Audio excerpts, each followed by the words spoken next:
So, Joanne, I noticed recently, maybe we'll talk about that. Who knows? It's wonderful to have you here. Thank you so much for agreeing to this conversation. I barely know you at all, apart from some posts and things on Facebook, but I was drawn to reach out to you to ask you to have this conversation with me. You very, very kindly agreed. I know the spiritual teachings that I am rooted in, and I think we've got Abraham Hicks in common. I feel Right.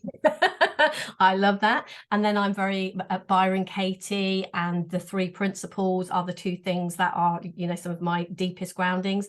And I know a lot of things. We just briefly sort of said this before we jumped on here. A lot of the potentially some of the ways that you go about this and what you do aren't the way I would do it, if I'm absolutely, being absolutely honest. And one of the things that I'm really interested in doing with these 60 conversations that I'm doing to celebrate my birthday year is reaching out in that way. And kind of, there was something you said just before we came on, that we are both open to this. And I am really aware that there was a time when I wouldn't have been, actually, where I would have been potentially judging you as wrong because you don't say this exactly the same way as me. And that has definitely been a part of my spiritual growth, to see the BS in that. It's like, oh my God, you were so up yourself, woman. What were you thinking, that you know something better? But yeah, so that's an interesting starting point. So that's, I mean, as you know, obviously we just kind of briefly had this conversation before you even kind of hit record. But for me, there's so much beauty in this openness to all perspectives, right? Like that's where, as we were just saying, that's where you and I clearly have enough resonance in the kind of purest energy of what we feel and how we kind of, not even necessarily how we think, but of what we feel and of what is kind of some deeper soul truths. But actually being able to express it and share it in different ways, putting different words around it, different labels on it, which might then sound like we're disagreeing, but fundamentally the energy is the same. We just have different ways of describing it. To me, is so powerful. I always like to link these things to thinking about music and musical notes. And actually, it was my husband who kind of started talking to me about it in that way, because he's a musician, and him and I have what we're talking about. We have this absolutely beautiful, at the core, totally resonant energy. Like our energy just completely kind of matches and balances and works so well. So fundamentally, in energy terms, we have the same beliefs. It's just in the way the mind would frame it and label it, and the words around it are different. So it's like we are absolutely playing the same musical tune. It's just I might sing along in this harmony and he might sing along in that harmony, and I might use these words, or I might just sing the chorus and he might sing the parts of the verses a bit louder. And for me, that's such a beautiful, powerful thing, because I suppose one of the, if you like, values that I value the most within myself, and always have, to be honest, is total openness. And so even though there are absolutely places where specifically like my kind of more mind self wants to go and say, oh, this is what I believe, and maybe not that, I've always been totally open and accepting of everyone having their own way. And what I love about the spiritual journey for me is that I feel like I've totally expanded into that perspective of there really is no this or that. There is no or, there is no but. It is and at the same time. It's always and. So even when I say, I might share something that sounds like I'm saying this, and therefore you'd imagine I'm saying, so not that. Yeah. I'm never saying not that. No, I'm never saying not that. I'm like, yeah, it's black and it's white, yeah, all at the same time. Yes, it's all and it's nothing, all at the same time. Yes, it's this, and it's the 3D human experience and the soul experience all at the same time. And that's so magical to be able to just have that openness, I think. I totally agree, and that is very much, you know, where that's how I am opening up in the same way, to kind of see that, yeah, it isn't either or. And I see, you know, I've been on this journey probably sort of exploring in this way since 2011. So I had many years and plenty of and plenty of very, you know, close times and what have you. And originally, when I came across Sydney Banks, that was the first thing that I came across, the 3 principles, that really sparked something in me. But what it kind of sparked in me was, yeah, this is it. So everything else has got to be wrong, kind of thing, as we do. And it's been a relatively, I mean, I've opened up things, but it's been a relatively new thing to me to kind of really see clearly that, what? And then moving into what I see more now. I was a speaker at an event over the weekend, and it was a beautiful event, and there was a variety of different speakers, and there was a gentleman that came on the stage, really nice man, and he was talking about how to bring spirituality and understandings like this into corporate and into business. And he said, basically, it's just the language that I use. He said, you know, I'm not going to be pink and fluffy, and I'm not going to kind of say, and I know what corporates are particularly interested in and what they're going to go, yeah, you know, he's kind of not going to go, do you want to come on ride on the back of my unicorn? But he might, you know, he's going to pick his words. And that really hit me, that, yeah, that's kind of what we do. And then also I see for myself, there are things, you know, when I hear people speaking in a certain way, and it's kind of like, yeah, I hear the truth in that, but that's not lighting me up. That's not me. That's not mine. And equally, that is true. You know, Lucy, I don't know whether you know Lucy Sheffield, she's my niece. We live and work together. I know it was actually through Lucy that I came across you at all. And she has an abundance bowl, and she has some other things, and that's not how I do it. I know it's been mine and Lucy's journey a little bit, because my tendency, I call this thing, I like went into sheepdog mode. It's kind of like, I want to round you all up and have you think the same. I love you and I want you to think right. This. And then the learning of, no, I mean, my business is called Dare to Be You, right? But and it is, no, be you, express who you are, share it your way, because there are people that are going to hear your words, you know, resonate fully and wholly with you, and it will make sense in those words. That will connect with something so deep in them. Yeah, my words the same. And so yeah, that what you're describing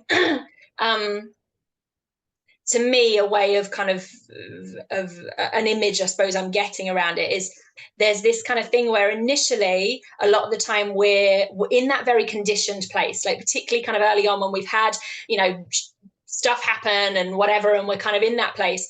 We are thinking and believing and therefore speaking and sharing more from that, what we might call kind of lower ego mind, right? That very conditioned, and not saying that's a bad thing in any way. No. It's absolutely part of it and part of our journey, right? But we're sharing from that more conditioned ego mind, and from more of those kind of unconscious, subconscious beliefs, and not even kind of really recognizing we have any autonomy in that. It's just like, this is how it is. And so initially we're there. Then when we have some sort of kind of waking up, experience, we can come then up into this higher mind perspective, this mind perspective where actually we realize, oh, those things there that were limiting me and I was attaching to, and a little of sometimes even the victim stuff, that really isn't serving me. And then that higher mind perspective, we get those kind of moments where we're like, oh, now I've seen the light, I've seen the truth, and I need you all to see it as well. I need you to all see exactly what I'm seeing, because this is the light, guys. This is the truth. This is empowerment. This is how it works. Of course, what we then notice, though, that's still all within mind, and mind is beautiful, and mind is powerful, and mind is so important. And at the same time, we're not only mind.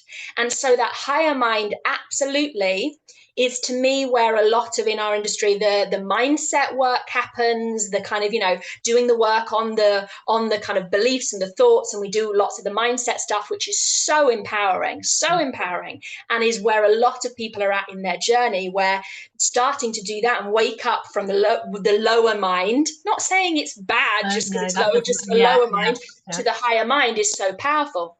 Then what starts to happen when we're in the higher mind is, because we don't have this lower mind kind of almost shadowing a lot of stuff that it's been kind of previously shadowing, we get the perspective of what I would refer to as soul, consciousness, awareness, however you want to kind of describe it. This kind of higher self, but again, higher not meaning better, worse, just, you know, like a musical note. Higher notes aren't better than the lower notes, right? They just are. It's a zoomed out perspective, which is why you call it higher. That soul essence, that soul remembering, then gets to look at that and goes, yes, that was more empowering than that. And at the same time, not but, at the same time, from this higher perspective, I recognize that actually you having your beliefs, you having yours, you having your perspective, me having mine, actually us all doing this in our own ways is bloody beautiful. That's the most enlightening, expansive place to be able to be. And that to me is kind of what you're describing, right? But we have to go through that journey before we can come to that place. And that to me is that pure openness to all of it. I mean, when you were talking, and like when you said about the musical notes, and also I see, I've got two small grandchildren, like a 4-year-old and a 2-year-old, and I would not expect my 2-year-old granddaughter to do the things my 4-year-old grandson can do, and I wouldn't expect my 4-year-old grandson to do the things I can do. And my daughter, their mum, it's kind of, and yet do I see them as anything less than me? Of course I don't. My gorgeous prized possessions, but they're just so gorgeous to me. But are they less than me? Of course not. Absolutely not. And it's the to me, that was what was coming to me when you were saying that. It's like, is it a bad thing to be here or a worse thing to be here? Of course not. And one of the things I see with my journey, that the whole of my life, I mean, in a tiny little nutshell, I got into a terribly unhealthy relationship, completely messed up my life, my kids' life, the whole thing, and then came out of that and turned all that around and turned them around. And we're all just, our family is just on such a beautiful path now. And I actually wouldn't change any of that. I wouldn't, it was definitely, that was my growing, my learning, and what I can share with other people, and how I can help other people, and how people, why the reasons people come to me, and why it's so powerful is because of all of that. And again, I don't regret one thing of it. It was what it was. It was my path, and so is this, this path, and this bit, and this unfolding, and this, we never stop seeing more, do we? Like you say, that higher perspective. It's not like we get there and we're like, oh yes, I'm there, that's it, there's never going to be anything else. It's just, that is infinite, and what we continue to see is mind-blowing. Right. And that, that kind of journey that I, almost, it's just a metaphor, right? It's not actually how it is. It's just a metaphor. All words that we're using are just stories and metaphors to try and describe things that are indescribable. So that metaphor idea of the lower mind, and then we kind of wake up into the higher mind, and then we kind of wake up into the soul self. Everything's happening in cycles, right? And so it doesn't end there. You don't end at that point. There's no end. And so that then swings back around beautifully to then, from a higher perspective, from more of a soul perspective, then we can truly start to notice and see any of the other kind of lower mind ego, like attachments and conditioning that we've got. And then we can come back to that from that perspective. And then we can awaken that to a higher mind, and then take that into a soul perspective. It's literally just beautifully continuing this journey. The way a lot of people talk about it, about this kind of spiraling, it's all about spiraling, right? It's this spiraling up. And that's ultimately what it is. And of course, that's all about perspective, because if we look at the spiral from a very flat 2D perspective, imagine just looking at the spiral from the top, you see it just as a circle. You think it's a circle, right? Yeah. And you see that kind of 2D circle shape and you say, oh, I was there. Oh, and now I'm doing really well. I'm doing really well. I'm going around. Oh, shit, I'm back there again. Oh, no, I must have gone backwards. It's the same lesson again. This thing's happening again. Oh, I'm in a very similar, like, challenging relationship again. Oh, I must have gone backwards. No, you haven't gone backwards, my love. Just zoom out and see that that's not a circle, that's a spiral. But we're meant to keep spiraling, and we're spiraling beautifully up, where the same lessons, kind of almost like, you know, the rods down at each one, we're going to meet the same lesson, but we're now at a higher perspective. We've never truly gone backwards. And so just, you know, for me, it's always about zooming out, zooming out, zooming out. Everything is about perspective, about how we're perceiving things and our perspective of it. And to me, literally, like, choosing to allow myself to zoom out and be the noticer rather than only the experiencer of life is one of the most powerful things for me. And when I say that, I mean rather than only the experiencer. I don't mean don't be the experiencer, because the experiencer, that's what we're here for. We're here for the experience. It's just definitely when we're in that place where things feel a bit more challenging, or we feel like we're in a bit more lack, or we're worried, or we're anxious, or whatever's going on, actually being the experiencer, then being the thought, being the feeling is so heavy. Even being the mind, noticing the thought, and the body feeling the feeling can be quite heavy.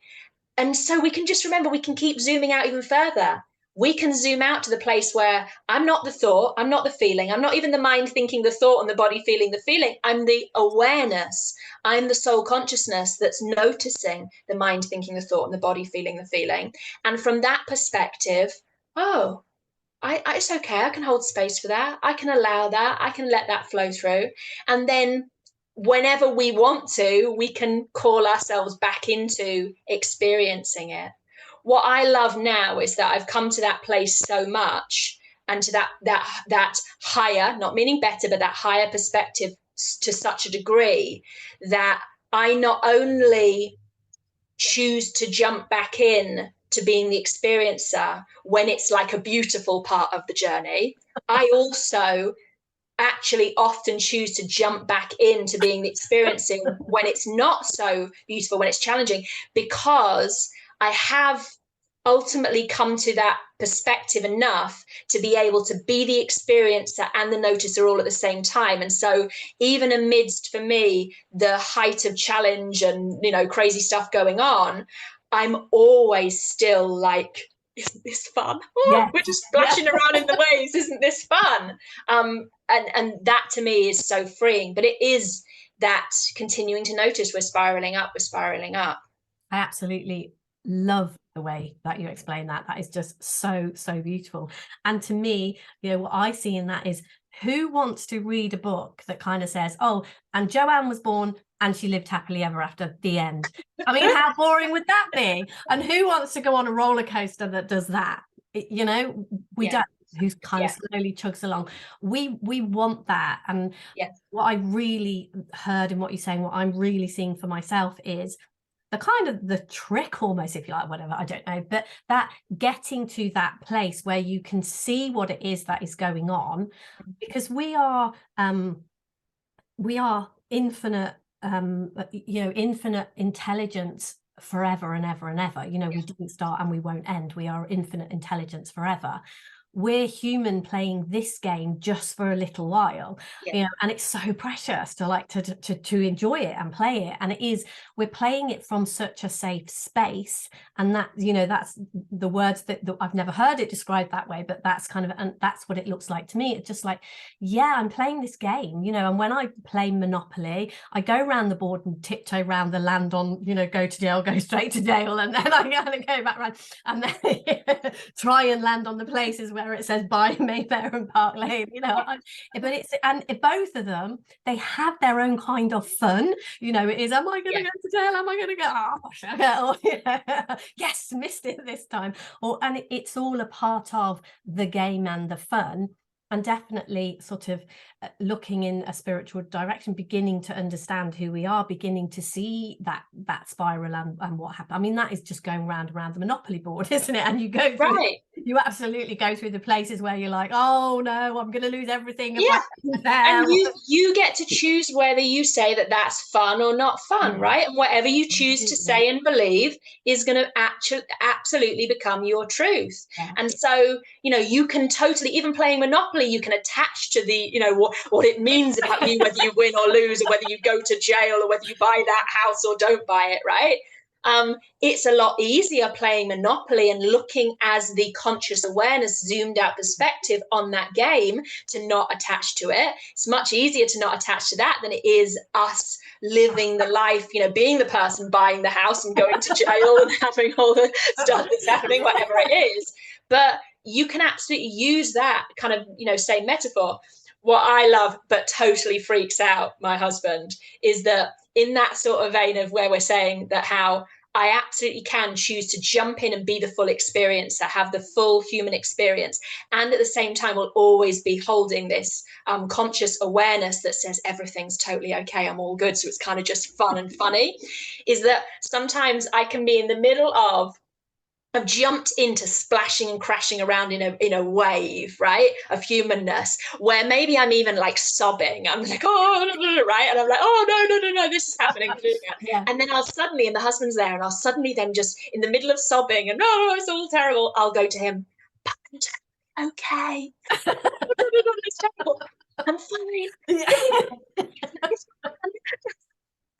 It's freaky almost to do that to someone, but that's literally how I'm experiencing it. I am able to now experience it completely for what it is, this beautiful game that I have chosen to play. Exactly. And I'm just finding it so fun. And for some people, even us saying this might be quite triggering for them to hear that and kind of go, well, you know, like, I don't feel like, how can you take such lightness in these kind of, you know, challenging times and in this trauma? And surely, you know, that's not, and that's okay too. It's totally okay for anybody to be triggered by the fact that that's not where they are at on their journey. Again, it's not that they are behind. It's not that we're in front. It's not that they're in front, we're behind. It's just we're all on our paths. We're all absolutely side by side. And all of our paths have beautiful evolutions and revolutions of cycles, and we're just at a slightly different part of a revolution of the cycle. Like, that's all that's happening. I absolutely love that. That is such a beautiful way to look, you know, to see it, to know, and it just, that really resonates, feels absolutely totally true for me. I just love that. I think that is beautiful. There's something I was going to say when you say that. Oh, I know, the thing that that really helped me in those times, because, you know, for a very long time I was stuck in what looked like some really difficult, horrible circumstances and difficult, horrible things. And the thing, like, what I love about being on this journey is, you know, the power that we have as human beings to have insights, to see things, to learn things, to make those, you know, when we're on those revolutions, it's almost like a snakes and ladders board in one kind of way. You know, you see something, and it just occurred to me, and, you know, I've shared this with a lot of my clients and they found it helpful too, and especially if the amount of lightheartedness we're bringing to this conversation is a little bit triggering and that feels a little bit too much. I know for me, I would just ask myself the question, am I all right even here? Yeah. And that would bring me to look more to me what it meant, and what it would bring me to look at the foundations of who I am, that deeper truth, not just this little human person who's been, like you say, like you described it, as playing in the waves, but at that point it might feel like I was in a storm on the sea. Yeah, like you're literally drowning. You're literally drowning, right? If you be the experience, then you are literally drowning, and that is really, really scary. It's horrendous, and to just stop for a minute, you know, in the midst of things. And, you know, I had some terrible experience, well, you know, what you could through the things that my children had struggled and suffered with, and there was a point at which, you know, my son was wanting to take his own life, and at that point it was kind of like, am I okay even here? And just getting really, really still and tuning into that deeper truth of who we are, and seeing, and what I was bowled over to find while I was going through that was a yes. Yeah, the answer is yes. Yeah, you're okay. And that kind of allowed me, that was definitely the start of me tapping into what you're talking about. It's like underpinning this massive storm. At the eye of the storm is just peace and love and wisdom, and you're never ever going to lose that. That is who you truly are, and you are anchored to that, whether you know it or not, whether you feel it or not, whether you think it or not, whether you believe it or not, you are anchored to that. Yeah. And just asking that question, am I all right even here, really helped me see that in those moments. And then, like you say, as the revolutions, which you so beautifully talk about, as that has gone round, I've just kind of, it's really easy to go there now, and just and very much now those things much more feel like I'm playing in the waves, rather than like in the middle of a huge great storm about to be, you know, sucked under into plunged under. So yeah, it's like anything, right, in terms of, you know, as well as being this limitless soul consciousness, this infinite energy, and we are also human in this incarnation, right? At this time, we've chosen to also be human. And in our humanness, it's the mind is actually such a powerful tool, because it can practice and practice and practice something until it learns something. I mean, that's just absolutely beautiful.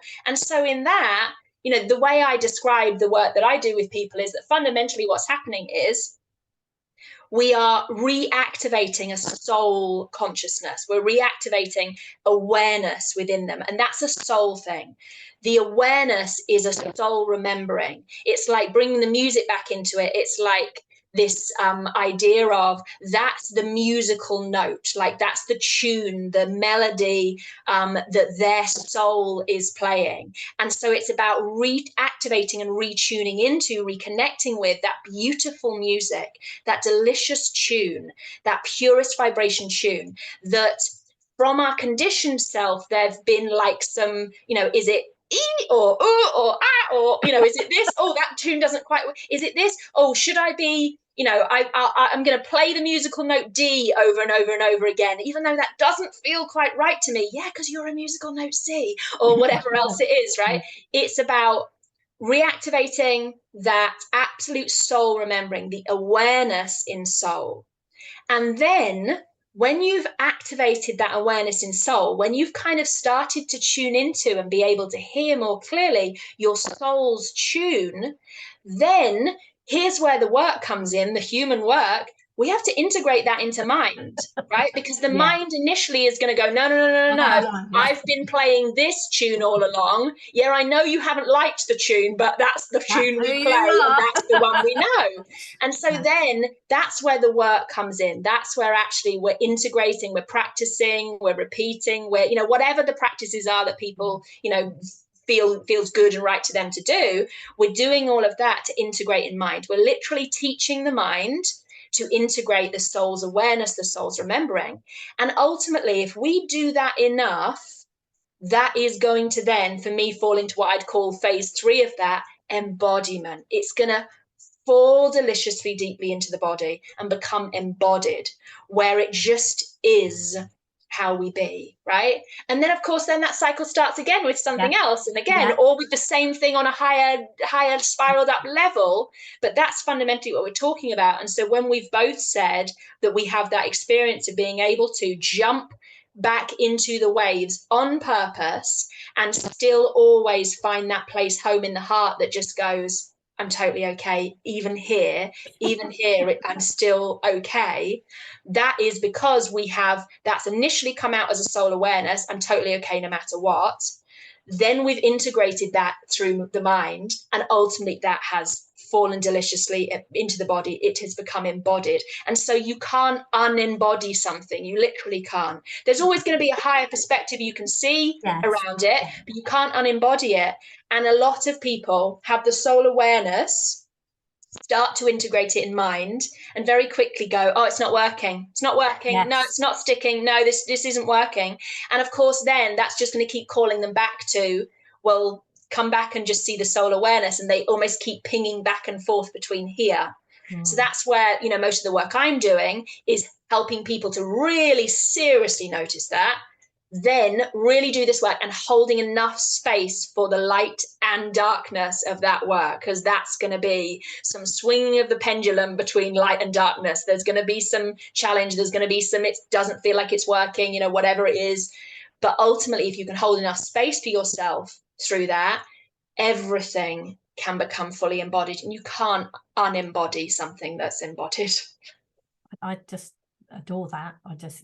And I, you know, you're describing my journey. You know, I had this really deep seeing of I had this moment, like an enlightening moment, where I was in a space where I absolutely despised myself. I was kind of trying to decide whether it would be better if I wasn't here or whatever. Then I suddenly saw that my children were perfectly okay. I hadn't damaged them, because that was like, you know, I couldn't bear the fact that everything that they had been through, and obviously I was an integral part of that, and I just couldn't bear the fact that that had happened to them. And I didn't know how to go on, and I got to a place, which very often I think people do before these, it was like, well, I give up. I just give up, because I have no idea what to do or how to do it. And then I was listening to something, it's actually a Sydney Banks thing. I just happened to be listening to it at the time. And it's not in the recording. It's not said there. He does not say these words or anything of that, but I just heard on a really, really deep level, you are not broken and neither are your children. And I kind of went a little bit crazy for a few days and was just sort of saying to everybody, you know, oh, it's fine, they're perfectly okay, and so am I, I'm perfectly okay. And, you know, the true Byron Katie moment, right? I mean, that's her, that was her kind of very similar journey of getting to that absolute depths, and then suddenly in a moment waking up, and then almost going so far into that soul self of just, I'm just consciousness and nothing matters, right? For a while before bringing it back. And then exactly like you say, then there was all that, you know, then people would say to me, well, what about this? You know, well, you know, someone's had a baby and their baby died. Are you going to say that they're perfectly all right? And then I would be like, I just haven't, I don't know. I don't know. Yeah, because you're not going to say they're perfectly all right, because it's not your experience, right? Am I going to invite them to ask themselves if they are okay? Yeah, I might invite them to ask themselves, and whatever answer they give is perfect. Absolutely perfect. Exactly. That's it. Exactly. That's it. I'm not going to tell anyone, you're not going to tell anyone, you know, their perspective of something, but simply by holding space for an open perspective, often a lot of people can come to an open perspective themselves. But again, your open perspective, my open perspective, their open perspective might be a totally different thing. What actually feels good to them. It feels good to us to say in every now moment, I'm totally okay. To some people where they are on their revolution and cycle of the journey, actually that doesn't feel the best thing for them. It doesn't empower them in that moment to feel that. And so awesome. But just literally inviting everyone into their most expansive, open perspective in that now moment, to me it's where it's at. I love something you said before. You said about you got to that moment where it was about you just kind of thought, you know, I'm just going to have to like give up, give in, right? Another way of saying like give up, give in is to surrender. Yeah, and that's ultimately where you came to, right? The mind was saying don't give in, don't give up, don't give in, don't give up, as it does. And actually, from one perspective in mind, that's a really beautiful, useful thing, right? Sometimes it's like, don't, like, come on, keep going. And so actually there's nothing wrong with the mind saying that. That's a really useful thing. And at the same time, the soul saying, give over, give over to something else, surrender, fully just lean into this, allow this, at the same time is one of the most beautiful things. And so it's, again, it's never about an it's this or that No, sort of thing. It's using all of that perspective. One of the things I will often say is, fundamentally, because we are soul consciousness, we are limitless infinite consciousness, and therefore in this human incarnation, of course, our human mind and our physical human body are equally as important, absolutely beautiful, just as powerful, just as magnificent. At the same time, our soul consciousness is the thing that we've had for longest and the thing we're always going to be. And so actually everything is being held up by that soul consciousness. So I always, the way I describe it, because it shows up for me like this, is my mind talks to me here on this side, my soul consciousness and team of light, all of that talk to me on this side, and the body is very much physically embodied for me. So here I can talk to my body here. And so the way I describe it is the soul is the one holding up the mind, even the ego mind, even the inner child. It's saying say this, say these words. So it's often that it's not the words that are being said by the mind, even the lower ego mind, that are the problem. It's that the tone in which we're saying the words, the attachment to the words, the thinking the thing is the problem. That's the only problem. The only thing that's ever wrong is I believe there's something wrong. Yeah. I mean, that fundamentally is it, right? And when I can release the belief that whatever it is that's coming up is wrong, it just softens everything. And to me, everything's just about, kind of just soften this a little bit, kind of just soften it a little bit. Soften those sharp edges.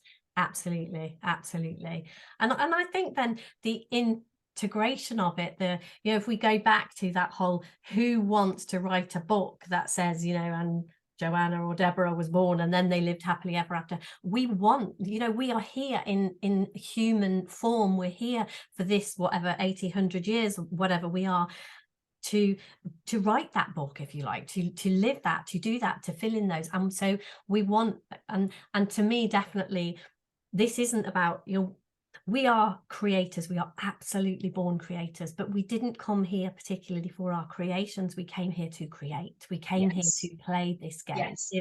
It's not, I know, if we play a game, if we play Monopoly or do that, we're sort of, it feels like the aim of the game is to win, but the pleasure, the delight, the joy, what happens, the experience, all of that is the playing. It's almost when someone has won and the playing is ended, you're almost like bereft for a while. It's like, oh, that's done. I mean, you wouldn't just start if seriously the name of the game was just to get to a destination, then why wouldn't we just start it and immediately say, oh, you won because whatever, for whatever reason, right? We don't, because we know the truth. We know on all levels of self, we actually know that it's about this journey. We actually know that, as you say, it's about creating rather than the creation, the end creation, right?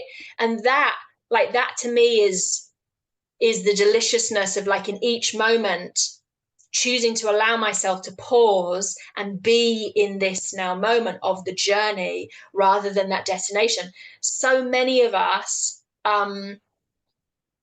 can get clouded in that and it really is only a little part of mind self that holds on to this idea that some sort of over there destination is really what this is all about.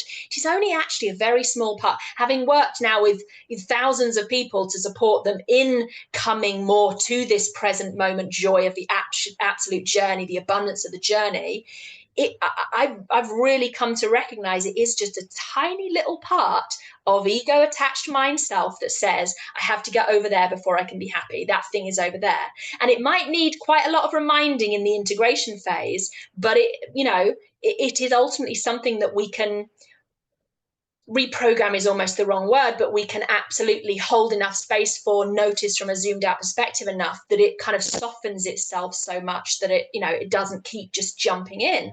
Because fundamentally, any idea that I have to get over there, then and then there's going to be some, difference in me. I'm going to feel a different way, is just splitting ourselves apart from the truth. It's separating ourselves apart from the truth, which is that everything there is only here and now, and everything therefore is in the here and now. And so if I'm saying there's some destination out there that I'm going to feel differently in, or something's going to be changed, then I'm just splitting myself apart from myself. And that's why I'm going to struggle every time I step forwards. It's going to feel like it's stepped forwards, as a step forwards as well, and I'm never going to get there, which is always why it's about this now moment, this now moment, this now moment.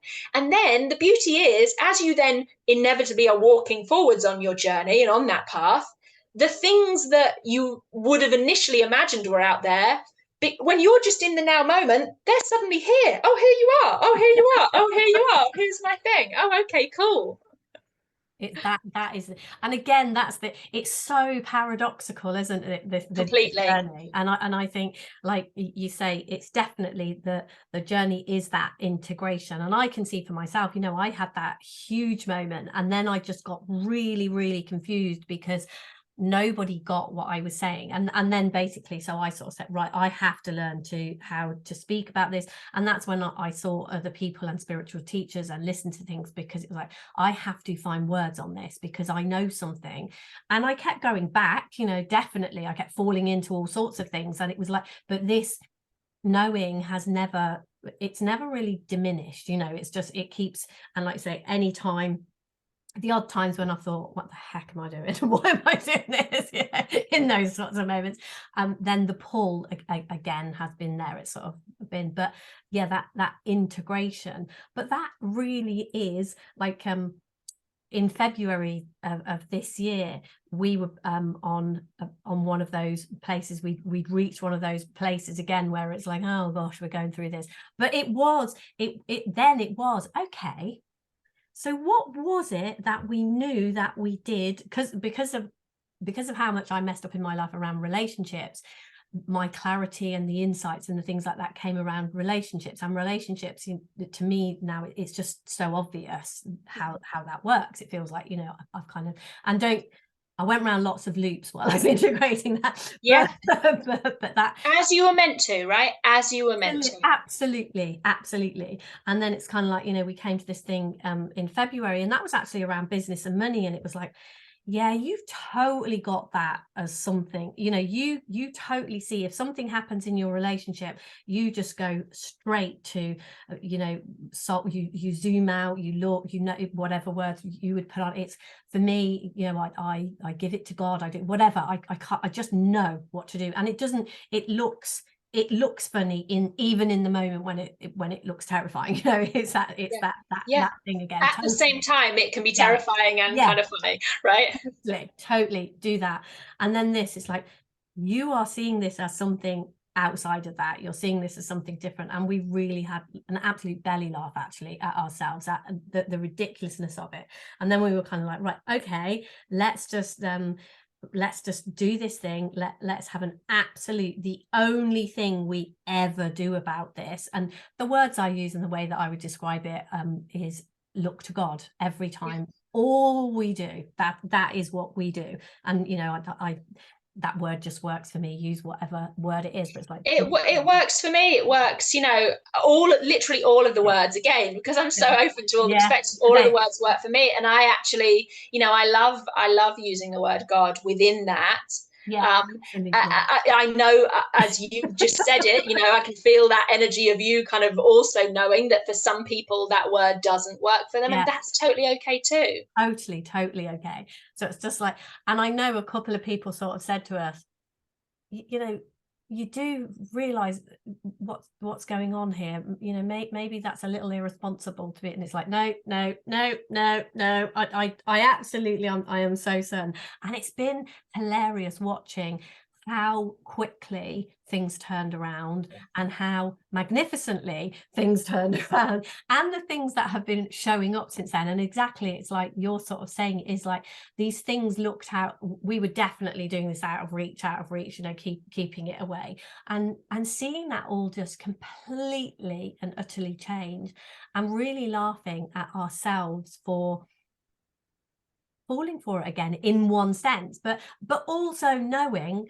like this has just been great. It's been absolutely it's been amazing, like a turn, and knowing fully, well, what's next then? What, you know, what's the next roller coaster? Yeah. And it has been like, hold on, here we go. Like, because that was a massive spiral up for you, right? And so it was the same lesson, but another spiraled up perspective. And you know, the way I will often refer to it, you know, you were given the gift of forgetting so you could remember on another level. Like that to me is always so powerful. This idea, again, it comes to this spiral kind of in circle, the 2D circle idea. This idea, oh no, I've gone backwards. Oh no, I was doing so well at meditating every day or journaling or blah blah blah. Now I'm not doing it anymore, and oh no, and you know, da da da, and this thing's come up again. There is no backwards. There is ultimately no forwards. There is really only here. But you know, in this human experience, actually we get to choose what we say there is. And to me, I like the idea of there being a forwards to my human self. And so it serves me to believe that. So I'm going to say I can step forwards. But there really is no backwards to me. Again, if it serves someone to believe there's a backwards, lovely, have the backwards. But in the grander energy of it, there really is no backwards, because we are constantly expanding and evolving.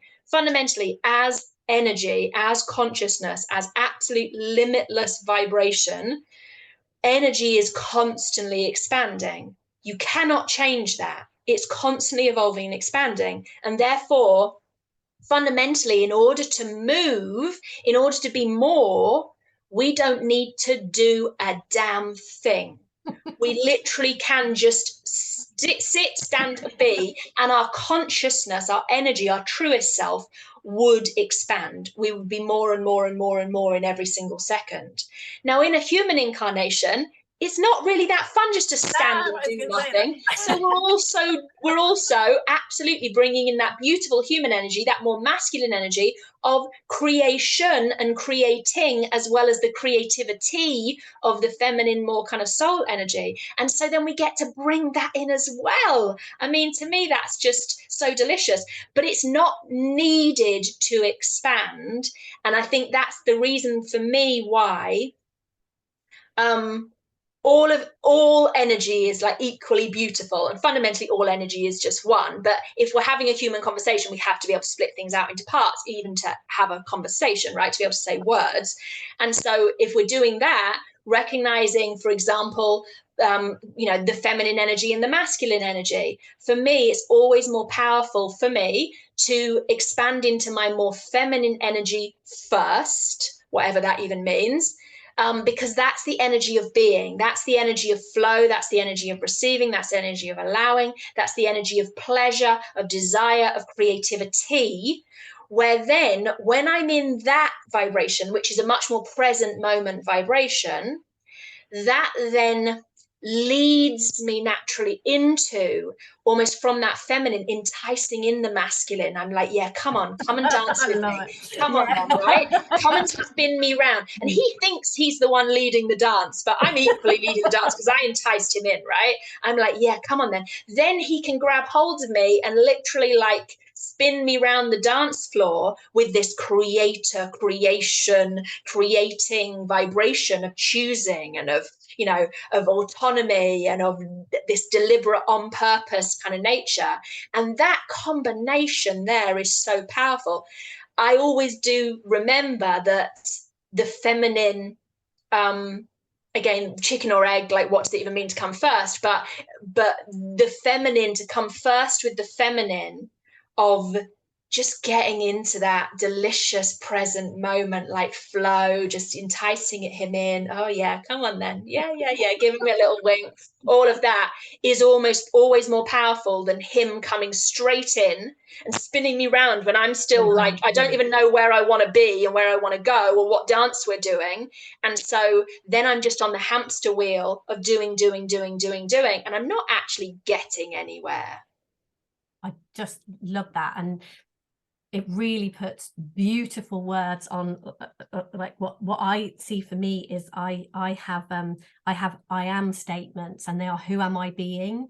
And each morning, you know, I kind of make that decision about who am I being, and I really see that deciding who I am being, and then the action, the creation, whatever it is, comes from that starting point. And it all starts for me with the being, because, and it, you know, it was just such beautiful words, and the way you described it was just gorgeous. But you know, it is to me, if I haven't decided who I am being, and I just go out into the day, or I go out into my life or whatever, and I can see that's what happened to me. I had no idea who I was and who I was being, and so I got thrown all over the place, and then I became a people pleaser, because it's kind of like, you know, have no idea who it is I want to be. And I think alongside that, one of the things I lost in that was this idea that I could be who I was called to be. You know, I was good enough being me. And very much, you know, one of the real reasons that I'm thoroughly enjoying this conversation is because I know who I am now. And it is like, I am absolutely happy to be Deborah. I have no desire. I adore you. I love you. I've loved every second of this. And it's like, but I can see in the past, oh, Joanna says it right, so I've got to completely change my business, completely change who I am, completely change what I'm doing, but definitely this, seeing this starting point of looking to me. And I think, you know, that energy behind life, you know, that beautiful, that zoomed out perspective, we have ideas of what we want to do, what we like, you know, whatever. That it's really the biggest gift we can give to the world is listen to that and follow that, not kind of think, oh right, okay, I've got to scrap off everything that I think is right and do this Joanna's way because she's kind of doing it right. And you know, I can't tell you how many years I did that for. It was the whole, you know, I would hear something, and clearly what I'm, and you know, through this conversation, it's really helping me to see there's something in that really resonates with me. So I then think that's what I've got to go and be. But what I really love, and really heard deeply in what you said, is no, ground myself in who I am being, and then do that dance.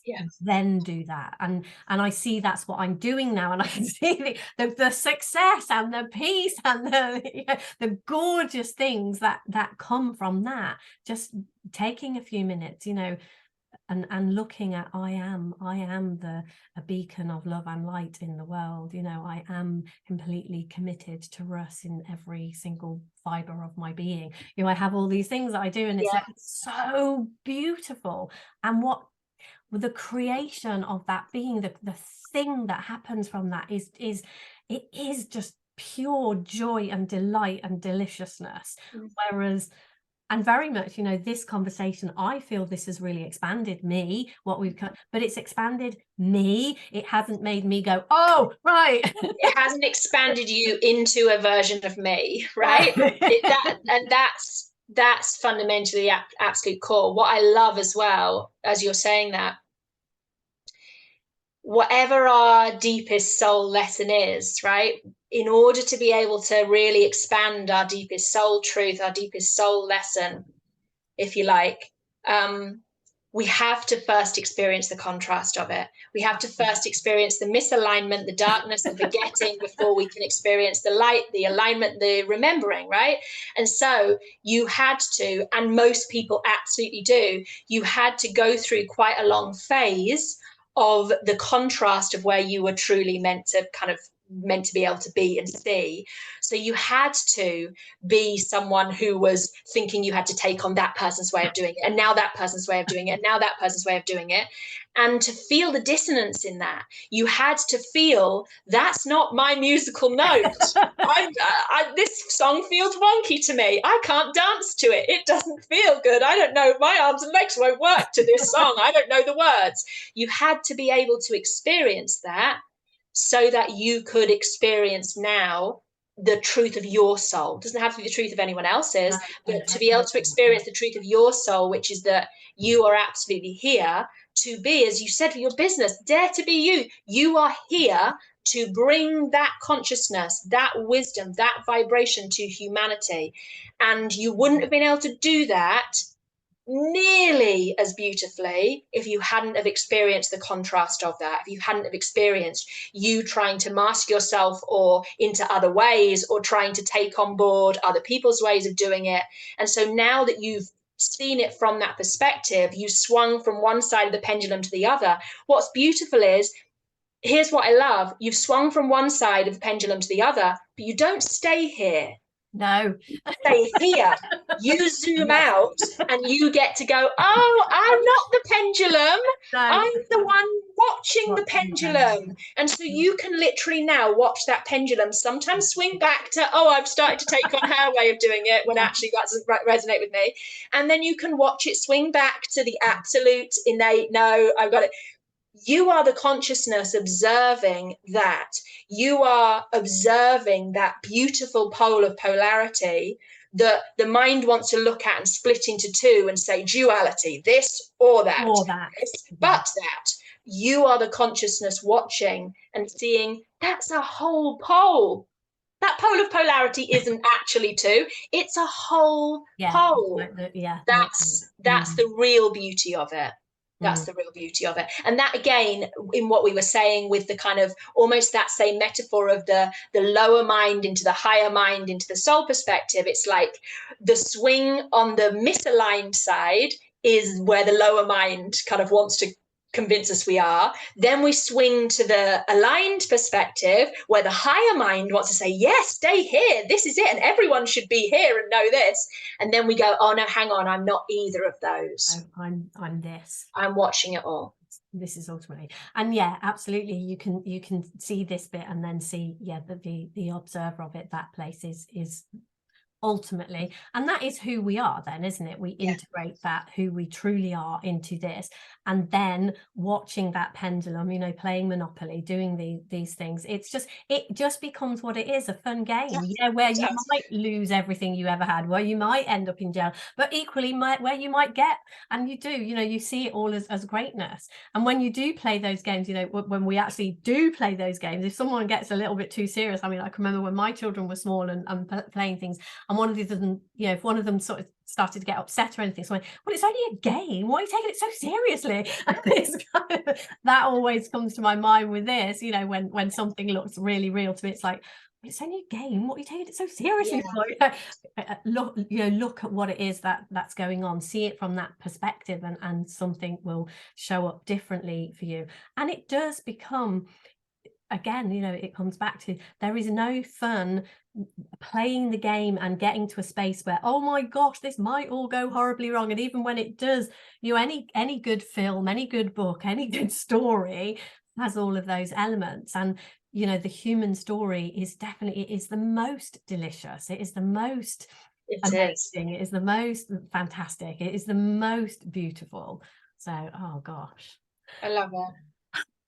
Wow. Thank you. Thank you. Seriously, thank you so much for this conversation. It's been beautiful, beautiful. So if people, I would love you to send me some stuff anyway to put under this video. I'll put it on my YouTube channel. But if people do want to find out more about you, where might they go? Where might they find you? What? The easiest way, and I like it easy, I'm someone who I'm just like, I'm going to do the simplest, easiest like thing, is I basically, everything for me happens on Facebook, and just literally my personal Facebook profile. So it was Jo Naughton, and then as you've seen recently, I'm like, Joanna, I'm reclaiming Joanna. Joanna feels home to me. And so Joanna Naughton on Facebook, you can follow me, you can, you know, friend request me, whatever. That's the place where everything's happening. I'm literally in the process of totally revamping and redoing my website, which feels like a delicious thing. And what feels so delicious about it is that I'm not doing it from any space of thinking I need a website for any reason. I don't need a website. Like, oh, my business is, you know, absolutely awesome, on fire, and no one even looks at my website. It's not for any purpose other than it feels delicious and juicy and beautiful and expansive for me to be able to have this almost energetic stamp out there to go, yeah, this is who I be right now. It might be different, and I'll probably be constantly changing it, but in a moment in time to be able to like have that. And so at some point, joannanaughton.co.uk, head over to the website. But for now, Joanna Naughton on Facebook is Yeah. the place to be, where I'm sharing all my crazy stories. I love watching what you share. And one of the things, definitely one of the things that really brought me to you, and one of the things I love about you, is how much you are being you. That definitely attracted me. It's kind of like, yeah, you are absolutely, unashamedly, wholeheartedly, completely and utterly. And it's not, I think one of the mistakes, and again, this is not really the words, but it's the vibration of it. I hear people kind of saying, I don't give a what other people think of me. And I know where you are playing from. And what Yes. I see is I don't mind. That's it. I deeply care. I deeply care. Yeah, It's not I you don't love. care what you think. I deeply, deeply care. I just don't worry about it. Yeah, I don't don't worry mind what it. people think of me. I Yeah, don't mind what people think of yeah. me. Yeah, I think what you deeply like. I care. love it. But Yeah, caring is not an attached vibration. I care in connection, yeah, which is a beautifully detached, neutral, loving vibration. I don't care, worry, mind in an attached, any sort of making it mean anything about me place. totally. And that is really, a lot of people I work with, when they go, oh, so I've got to get to this place of, not giving them monkeys Yeah. what somebody thinks. I said, no, listen to the words here. And it's like, I love you, whatever you think. Yeah. I don't mind. I love you, whatever you think. So I adore that about you. That was definitely something that really attracted me to this conversation. Anyway, I will stop the recording.